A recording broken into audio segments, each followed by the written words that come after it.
Ed, I'm going to run over to you real quick because last time we talked, you were speaking about research and development being one of the big benefits of being in motorsports in general because it allows you to produce better products, more tires.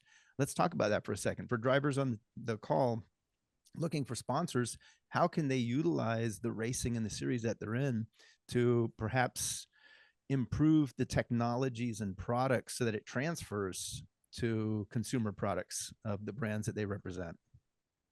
Yeah, and that's a fantastic question.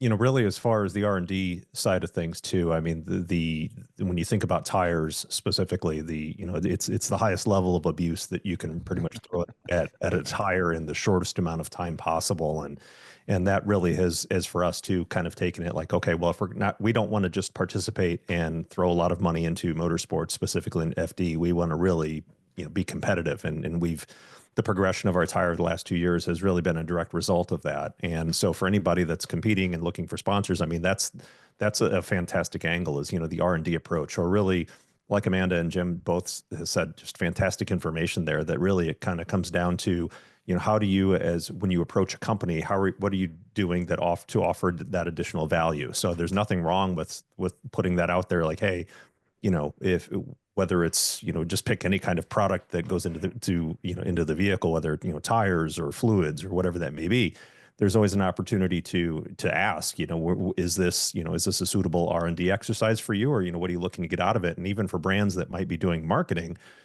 using it as a marketing exercise to build visibility to that audience, that core audience, it can go beyond that. And I think that's a conversation that nobody really brings up too much. I mean, before we were in FD, when we were competing at a lower, more of a grassroots or regional pro-am type level, I think there's one driver that stands out that, excuse me, that worked with us at the time, to do that. And he was actually going and beyond that. It really just value is the biggest word I want to throw out there. Like they just said, is that it really comes down to what can you position or what can you offer that company might not be thinking about. You're thinking of marketing, and like Amanda said, that's a whole different, like the R&D might even be a separate bucket of money that comes from, or how do you're creating value by saying, hey, I can be your test dummy, if you will, to do that, to help make that product better. And so that's definitely one approach.